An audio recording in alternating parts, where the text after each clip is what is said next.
Welcome to the Real Money Show, the number 18778 Silver, and the website guildhallwealth.com. It's that time of the week where we're going to be talking about the reasons why the headlines don't matter and the statistics and the data doesn't matter. You've got to get behind that to get to the truth, to be able to protect yourself. And my name is Jeremy Wiseman. I'm joined by Jerry Correia. And one of the ways that we help people to protect themselves is through physical gold and physical silver. It surprises many people to find out that gold is not really volatile. It's up over 500% now in the last 20 years. And in fact, Jerry, this year alone, gold is up 17.5% in Canadian dollars. Silver is having a great year right now. It's up 23%. Very interesting week. We thought it was going to be a sell in May and go away, and all of a sudden things started moving up and ticking up, and it turned out to be a pretty exciting week. Yeah, exactly. That was my opinion. I thought, last week was Golden Week in China. China's market was shut down for the week, and we saw the pullback in metals as anticipated. And as soon as the market opened in China, we did see the rebound in precious metals. So I kind of called that one too. Don't want to pat myself on the back, but you should. The demand in China going forward is something to watch. A lot of new things happening in the solar industry, India as well.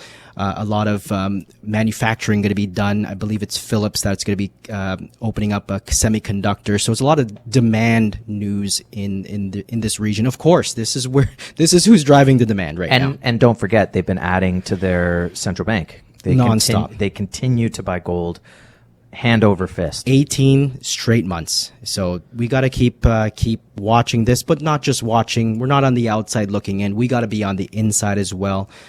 Data needs to be watched, and getting under that data and finding out where the trends are and following the trends, because the trends are our friends right now. Well, this is the thing, and what we wanted to talk about today is the difference between just looking at data and then seeing what's actually happening. Because people are always trying to find these correlations. And number one, we're in a world of complete economic and fiscal experimentation. And number two, they play with the numbers so much that how are you supposed to be able to extrapolate? Equally, we'll have conversations with people here at Guildhall about, people track the price. There's not much you can track about gold just by looking at the price. Now I can say, oh, it's up 17% this year or whatnot. But why? What's the fundamentals behind it that's driving that? And obviously a big part of that is demand, global demand from central banks and those who are protecting themselves against the financial chaos. And we're going to be talking about that. But if you want to hold physical gold and silver in your registered account, you can do that with Guildhall. You don't have to get an investment. You don't have to have someone else hold it where you don't really own it. You can have physical gold and physical silver held in a vault outside the banking system, but still inside your registered account. And we only put the top brands into those accounts, like Royal Canadian Mint, Pamp Swiss, Belcambi Swiss. Usually the top tier products are going into those accounts. So give us a call. The number is 18778 Silver and the website guildhallwealth.com to learn how to hold physical product, your own physical gold and silver in a registered account. Absolutely. We've been doing this for over 20 years now.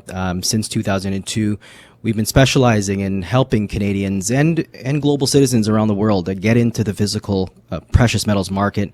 We've seen cycles, we've seen trends, and this is the time. We've seen two cycles previously throughout history happen in the gold market, two tremendously exciting gold bull cycles, and we are in the middle of the third. So we want you to tag along, and we want you to get in touch with us at 18778 Silver, the website guildhallwealth.com, and get your hands on some physical precious metals. We have some great prices on 100-ounce silver bars. You want to get your hands on those. Are we at the middle, you think? I think we're more at the beginning of a bull cycle. No, actually, we're according to the Jim Rickards, the third bull cycle. It began in 2016 when we bottomed out, when gold bottomed at $1,050, and that was then. Average cycle lasts around 10 years. So if you fast forward, the peak or the excitement will happen around 2026. Well, that is pretty interesting because that falls in line with, I was listening to an interview with Tom Luongo, who I'm really enjoying his overall takes on markets. He's got kind of a global perspective, and he's kind of pits it of a European global banking faction, center of London versus American banking interests. And then kind of the globe, they're kind of fighting it out while the globe is building up around them with the bricks. And this is really, it's kind of becoming a Mad Max world in that sense. And that's another reason why the data doesn't matter as much, because there's a bigger game at play. Exactly. One of the biggest games, Jamie Carrasco from Canaccord Genuity posted this morning's opening bid. We opened up big. We're recording on the Friday. Silver looked like it was going to peak over $29. And Jamie Carrasco posted this morning's open bid for physical gold and silver at the Shanghai Exchange was over 2,400 gold and over $31.87 in China. And Oriental Ghost, Zhao Junbai, wrote, silver vaults on the Shanghai dropped today. It's a new low. Gold and silver miners and jewelry stocks are all surging. And this is where the metal markets are going. This is why we have this we're divided between East and West, and the physical precious metals, as we are concerned, are flowing eastbound, as we have to follow the geopolitical uproars. I was going to say just before that, during his Tom Luongo's interview on Arcadia Economics, that he mentioned Dr. Judy Shelton, and she was where I guess she was interviewed recently. We've talked about her on the show. She was she went up to be part of the Fed, and they rejected her because she's an Austrian economic she's still relevant person. But someone was asking her about, I guess, remonetizing gold, and she said, not in 2024. Let's talk in 2026. So the fact is that would kind of come in line with what you're talking about with Jim Rickards. So in that respect, we have a few minutes left of this segment, and I'd like to talk about this idea that over this past week, Jerry, I had a few calls, and people were saying, I don't know if I've missed it. They've seen just the recent moves in the metals, and they're wondering if they've missed it. At the same time, the biggest concerns that people have is the instability of the world, financially speaking. And I think that you have two things happening. One is you want to have gold for protection, but then if we're looking at a potential remonetization, that means revaluation on the metals, and that's going to be huge. So you have a reason to protect your wealth, but then a reason to have this opportunity while you're protecting. It's almost like saying, I should have insurance and I don't want it to pay out, but when it does, it's also a great opportunity. Absolutely. And Ainsley Bullion in Australia wrote that this is what gold is. This is the flock to gold, because it's the truly uncorrelated asset that is the world's go-to when the financial and or geopolitical crises hits. This is systemic. The problem with such a crisis is that you generally don't get a warning, right? We call it a black swan, or whatever term you like. And fixating on one single metric like inflation or CPI, or few metrics to tell you when it'll happen, will leave you surprised, right? They write that no analysts, no amount of analysis or payroll numbers that came out in Canada or US, or inflation, they can't tell you when the next pandemic or lockdown will happen, or a spike in oil prices that causes recessions. No amount of analysis. And they write, our world economic order is a flock of black swans waiting to emerge from the clouds. The world's debt splurge since we left the gold standard is quickly reaching a secular Minsky moment, where the debt burden is simply too great and no amount of money printing to pay the interest on the debt created to print the last lot of money will work. It won't work. And the growth can't occur under its weight. We can't grow ourselves out of this. Something dramatic. This is why gold revaluation is on the table. This is why it's going viral. If you look that up, you will see. And we don't know exactly what the pinprick, the murder weapon, as Ainsley writes, because the murder weapon or the economy murderer is at large. We don't know what it will be. But gold stands apart from all assets as the asset proven to go up in this time. I thought it was Mr. Mustard with the pipe in the living room, but no, I thought you were, when you were talking about this, I thought you were actually talking about the reasons to protect for insurance for precious metals, but you've tied it to a revaluation.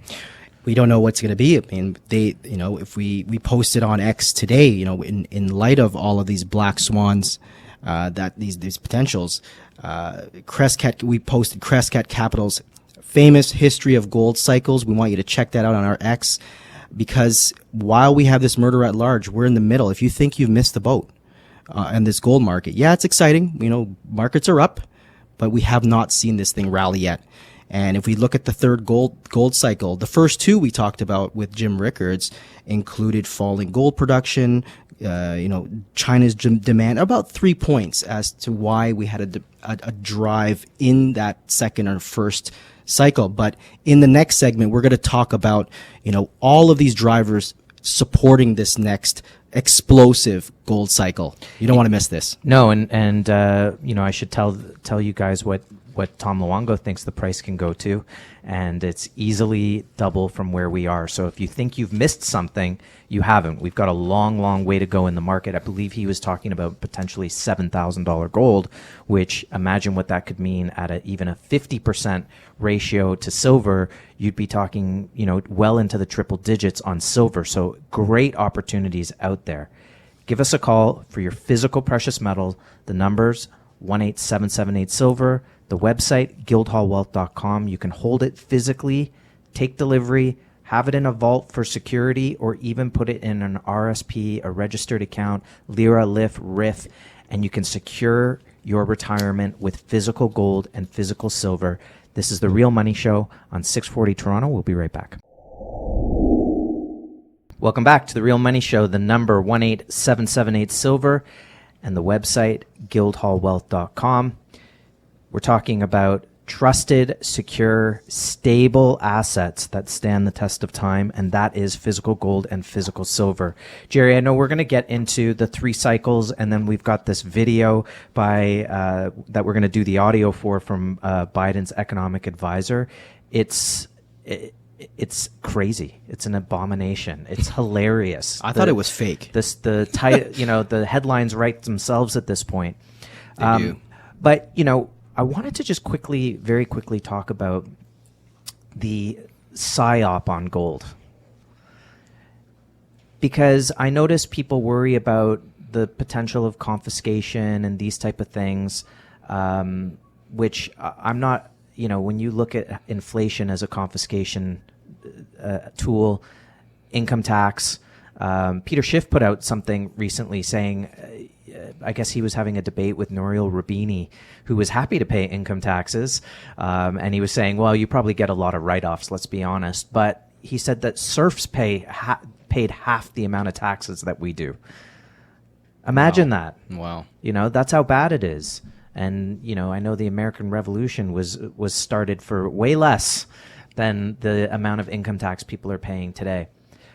But when it comes to owning gold, I just wanted to talk about the fact that when they lifted the standard in 71, they started a campaign, a psychological campaign, to make sure that people did not want to own it. They wanted to program people to not own it. Now, I know that sounds crazy, conspiratorial potentially, but hear me out.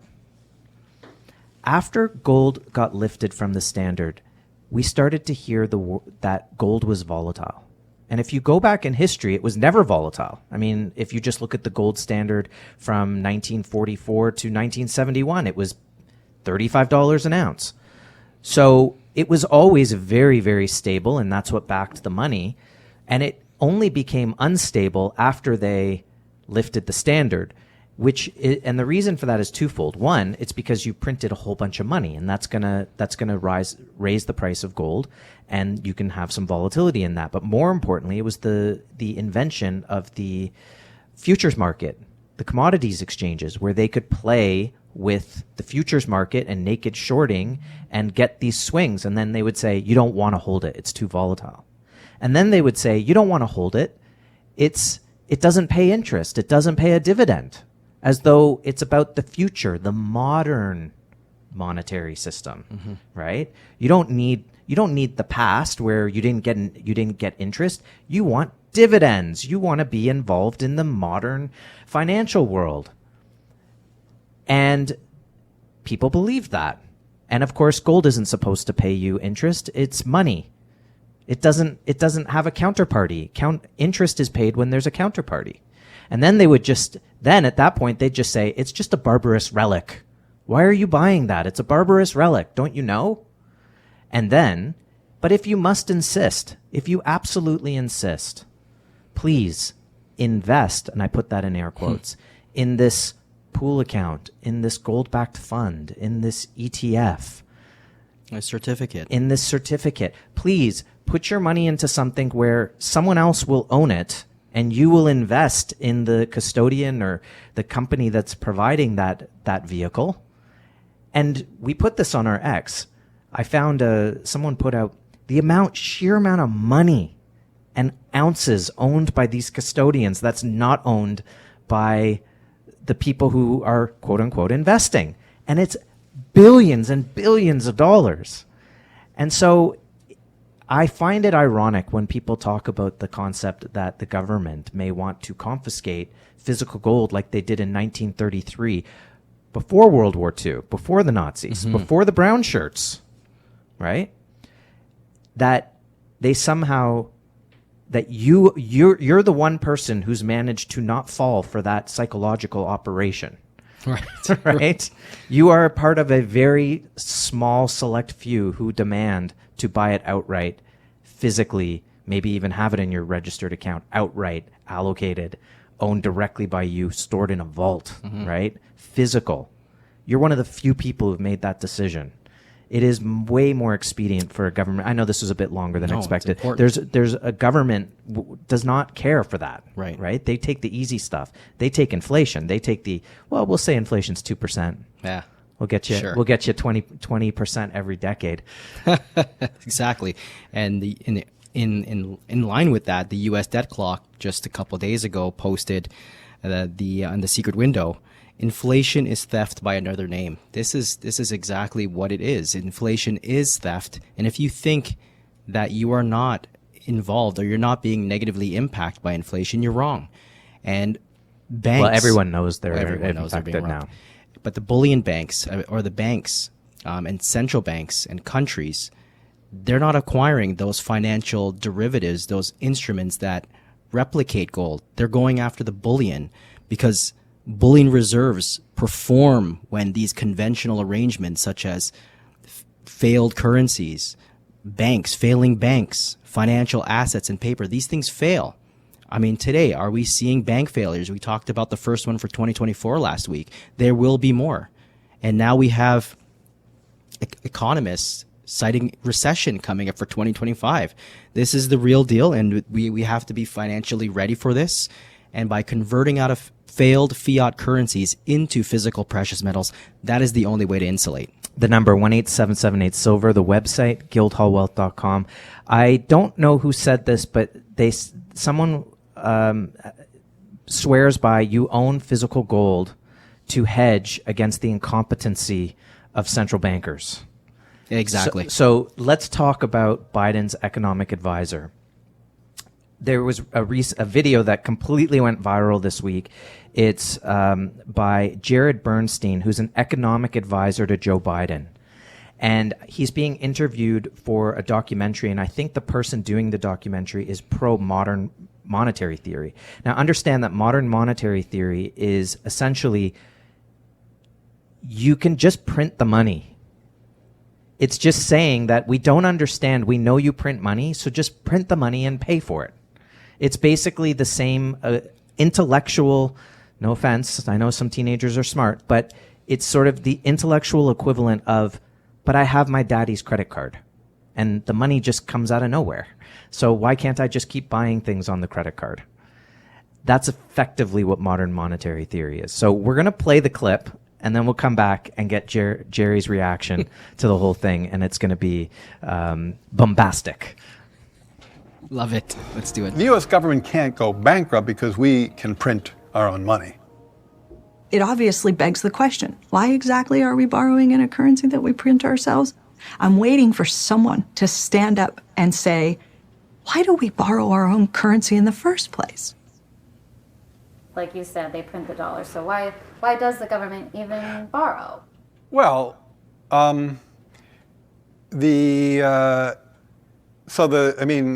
again, some of this stuff gets, some of the language that some of the language and concepts are just confusing. I mean, the government definitely prints money, and it definitely lends that money, which is why the government definitely prints money, and then it lends that money by selling bonds.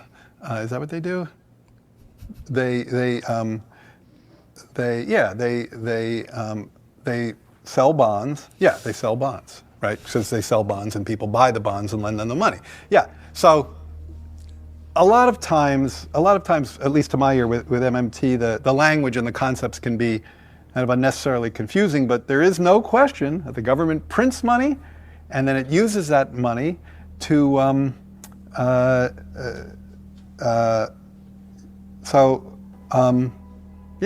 guess I can't really talk. I don't get it. I don't know what they're talking about. Like, because it's like the government clearly prints money. It does it all the time, and it clearly borrows. Otherwise, we wouldn't be having this debt and deficit conversation. So, I don't think there's anything confusing there. Well, I mean, he said it perfectly, Jerry. There's nothing to be confused about. I think he was talking to himself in the mirror. He was going back and forth, bantering with himself, trying to figure this thing out. This is the economic advisor, okay, to Bidenomics. And part of the reasons why we're seeing what we're seeing going on in the world today, this is his team. And unfortunately, he did not have the teleprompter in front of him to help him out. But this interview definitely led us towards the fact that he doesn't understand what's going on, or he did not want to reveal that the U.S. government borrows money from a private entity. And that would be, that's leading down the rabbit hole, Jeremy. That's going down criminality, unconstitutional issues, and he would have been trapped, just like Jay Powell. They're all trapped, and this was a huge wake-up call. This video went viral. I want to play it every week. I think we should, and for the youth that are listening, this is a huge lesson of who is running your money, who is running the show, and the government cannot print. They can't print the way they're doing it. The more you print, that's inflation. Right? Currency devaluation comes from these guys. I think that first of all, the Federal Reserve puts the money in. Right? And the government has to pay it back with interest. It used to be that if they wanted to expand, they could create debt and that has to be paid back, right? But once it's paid back with interest, that's it. It's done. They do both now because they deficit spend. And then the Federal Reserve has to try to not monetize that debt, which is what they're trying not to do. Because if you monetize the debt, then the dollar is completely worthless. So it is a debt loop. At this point, he was trying to talk his way out of it. The fact is you can't just print in perpetuity, because when you do that, you lose all value, which unfortunately it is what they're doing. Mm-hmm. It's one thing that everyone will agree on. Do you think the government's going to keep printing or keep deficit spending? Yes, I do. Yes. Do you think that the central bank is going to have to keep printing money? Right? We're keeping it simple there. Are they going to have to keep doing that? Yes. Well, if your two answers are yes, then how are you going to stop inflation? How are you going to protect yourself against the devaluing of the currency? It's very, very easy. You want to hold an asset that is finite, that's been around for thousands of years, that is actually money. And one of the main components of money is that it be a store of value. And the dollar is nothing more than a derivative of that physical gold and silver, which is why central banks are buying gold. The Indian central bank is buying silver like crazy because they understand that gold and silver is the real money and everything is a derivative of. And gold is definitely not that volatile asset class that they're trying to point out. Because if we can see this clear chart of the third gold cycle since the 70s, since they came off the standard, gold has done one thing, and that's heading straight higher. We've had 2 previous bull cycles. We had 2 pointers for each. This third bull cycle that we have, there's approximately 15 pointers for the reasons that support this gold cycle. What's a 15-pointer? We have 15 points here. We have falling gold production, I see what you're central saying. bank, and the number one thing to me is de-dollarization. We had the president of Belarus today commenting that the U.S. is printing money, unloading inflation on other countries, holding their dollars. Other nations are afraid of their assets being stolen. They say if they treat a nuclear power like that, what will happen to us? This is the reason why, to diversify and away from the U.S. dollars and other fiat currencies into physical gold. The number 18778-SILVER, the website, guildhallwealth.com. So much more to come on The Real Money Show on 640 Toronto. Welcome back to The Real Money Show, the number 18778-SILVER and the website, guildhallwealth.com. Jerry, I want to get into the subject of the data. So we were laughing this week in the office because I think you put a post out on X talking about the Fed and the 2% inflation. Can you tell us about that? Absolutely. So this week, we saw that I follow the economic calendar. So next week is inflation numbers, guys. So Tuesday, pay attention to that. Anyways, this week, Neil Kashkari came out. He's the Minneapolis Fed president, and he's a uber gold bear. Anytime he speaks, he just tries to dismantle the gold market. And this is what they do. The market's just run on speeches now, right? But Neil Kashkari came out and said 2% is their target, that we won't cut rates until we hit 2%. And I'm like, but the CPI has been rigged since 1980. They can hit 2% tomorrow if they want to. We can wake up, guys, we're at 2, we got to cut. But you know what? If we really think about this, and soberly think about this for a second, they've been revising this rate lower and kept inflation rates low since 1980. Old age security checks are based on CPI. The elderly should be paid much, much more. And this is what drives me, Jeremy. Ultimately, it's unjust, it's criminal to not take care of the elderly this way and to, in their face, say, these prices are not going up. Prices are going down. But we're doing our job. You know what? And on that, Matt Piepenburg from Egon von Greyer's team out in Matterhorn, he tweeted on and commented about his thoughts about this 2% target. He's like, so what? What's it going to be? Higher for longer? This narrative of no more cuts, 3 cuts in 24. He's like, what do we do? He goes, as for rate cuts, doesn't matter. Stop caring because either way, we're screwed, Piepenburg says. As for rate cuts, the case is very clear to Piepenburg. With trillions of U.S. treasuries repricing in 2024, this year, and over $700 billion in zombie bonds from S&P issuers doing the same, if Powell does not cut rates, then sovereign and corporate bond markets are staring down a loaded barrel. This is real. Bank of America's own data confirms that Uncle Sam is looking at $1.6 trillion in interest expense payments by year end if Powell doesn't cut rates soon. So what I really liked about your point there was that just how arbitrary it is that they fake all this data and then claim to be data dependent. So that, to your point, well, hey, you guys play with the data all the time. Change the data. Change it. You mess with the CPI. If we had to go back to 1980 and do inflation at its real rate, the way Shadow Stats John Williams does, we'd be well into the double digits. You have no chance of reaching your 2%. So the fact that you're saying it is disingenuous in the first place. But since all your numbers are disingenuous, why don't we just change it? And that's ironic. It's simply as the fact that we talked about last week that the Federal Reserve claims it wants independence. And yet they called themselves the Federal Reserve to make people think that they weren't independent. Talk about PSYOP. And then I love that you brought up Matthew Piepenburg because he's saying, listen, it doesn't matter what the data is. It doesn't matter. You're screwed either way. They cannot get out of this debt burden. They cannot get out of it. If they lower rates, they're letting the inflation out of the bottle, inflation genie out of the bottle. If they don't, then it's going to continue to be sort of, for lack of a better word, punitive to everybody.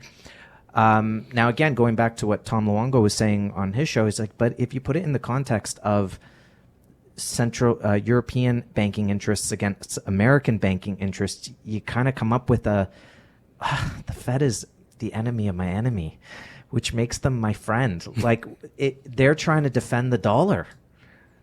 So which side am I on? Mm-hmm. You know? And again, it goes back to, I don't care about the data. I don't care. Data, tomato. First bank. What was it? The bank last week? One Republic? First Republic first. Look, at the end of the day, what we're saying is gold is a very simple thing. Gold and silver are very simple. It is, at the end of the day, about holding your wealth in an asset that can't disappear. And so you're getting out of the fray, and the results have been amazing till now. Absolutely amazing. Gold and silver have kept pace with inflation over the last 15, 20 years. They're going to continue to do so. And when we hit the monetary reset, which is going to happen, there's going to be a force into that. That's what we believe. Then now you get even more of a payback. So there's more and more reasons to have physical gold in your portfolio. And as we've always said, the debts don't matter until they do. That's right. And they're starting to matter. And since we live in a debt-based system and they're raising interest rates on it, it's just more and more of a debt trap, right? It means that everyone can relate to this. If you had a mortgage that's been affected by these interest rates, that your inflation rate got doubled because of the debt. That's right. In some cases doubled. so your for you 2% doesn't exist. No. For those people, Not right? at all. And it doesn't affect everybody, but that's an example of how the debt-based system affects you when they raise the interest rates. There's no 2% to catch up to. Exactly. Right? So why believe the data or the data, whatever you believe? 30 seconds, Jerry. Not at all.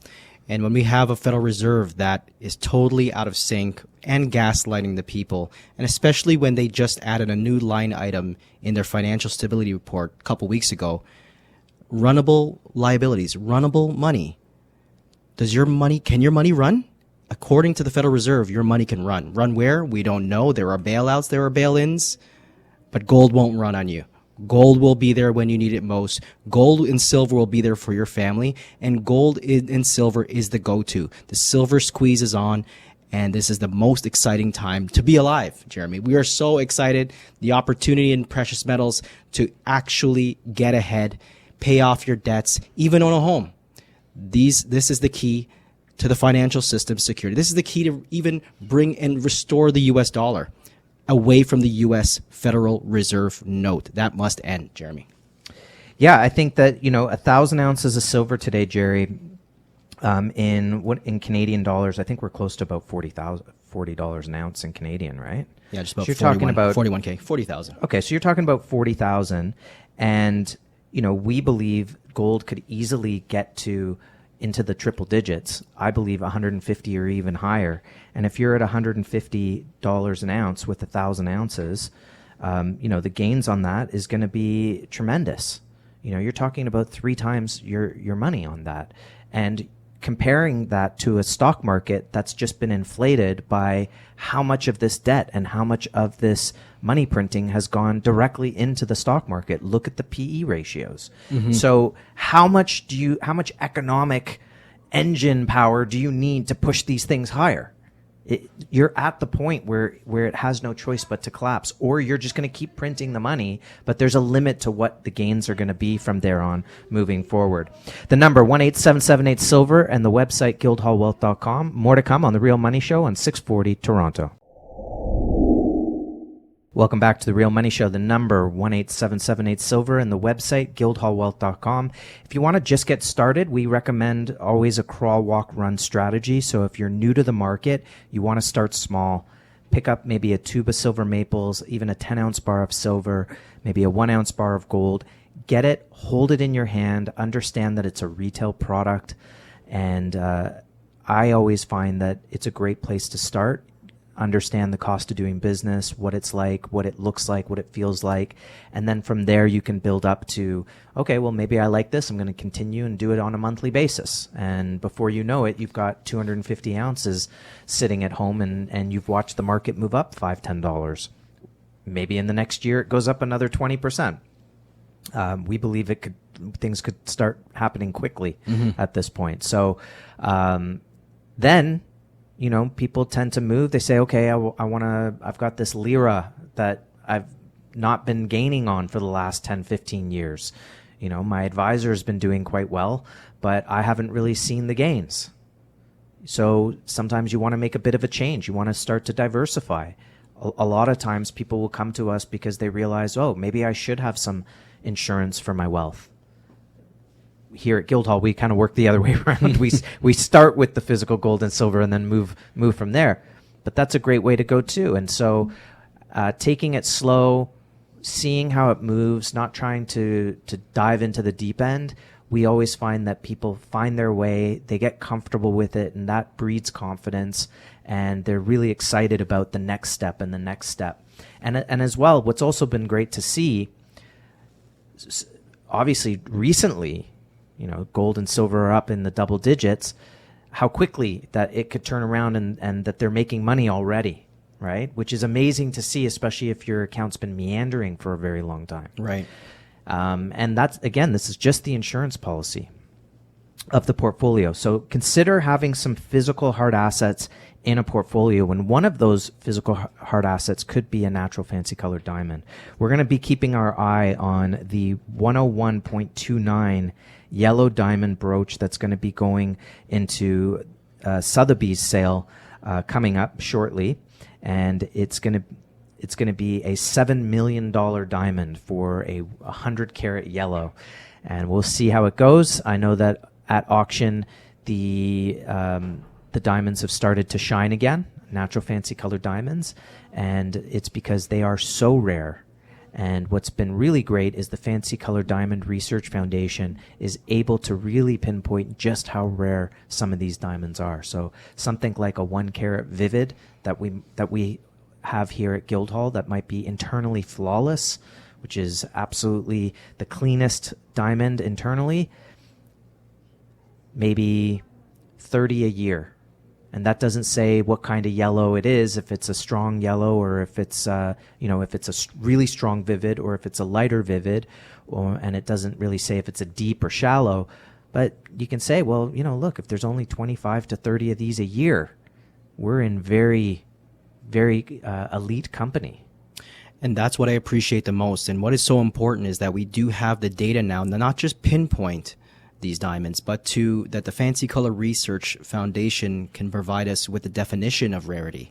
And that was a caveat that was kind of missing when I started here 11 years, but the advancement through the Fancy Color Research Foundation, now the Argyle mine, which has since closed a couple of years ago, has continued to put money into the Argyle, now setting up a database for the ease of trade, and they're applying money. They're putting money where their mouth is. This is something that once you define rarity in light of the devaluation in paper currencies around the world, simply just losing purchasing power, you need to find the scarce asset. And one of the rarest asset would be, with this violet, the violet Argyle. Even the orange, and I think we have exposure once again to a orange pear, a tiny little orange pear, but that's it's something that I would love to see back in our hands. Yeah, we definitely have access to that one. I think that as well, the synthetic diamonds are a disruptor to the market. I think that they allow people to get a larger effect, but in my mind, it's still kind of like having a knockoff Rolex, which is for some people, but not for everyone. And for that reason, and that's always been the case in the world, you can buy a brand new Gucci bag or you could buy a knockoff Gucci bag. And, if you're wearing a knockoff, and people know. And so that's why I think that this will play itself out over time, and that that makes it an even better opportunity while the market's being disrupted to look into the market and start to understand it a little bit. Yeah. But as we end the show on a lighter note, we're looking at F1, and we're always looking at the industrial usages for silver, right? It's used in computers, cars, cell phones, plasma screen TVs, lots of military usages. They're saying that's the number one user for it. Solar power, there's not really enough silver in the world to cover all of the solar power that they want to use or any of the green energy that they want to use, which makes it a bit of an ideological thing. But we need it in everything, and that's not even including the monetary side of it. People buying it because it's the people's money. That's right. And as gold becomes more and more expensive, people are going to look economically to silver and say, I want that instead. We never talk about the usages of gold. Exactly. Rarely. It's now, as we technologically advance globally, we're now including it. Gold is in aerospace and including F1 racing. Huge fan. Lando Norris last week won his first F1, beating out Max in Miami, the Grand Prix.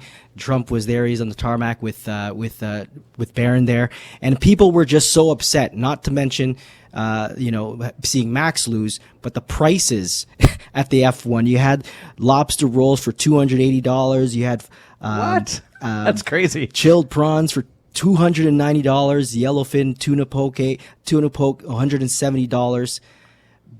But back to the F1.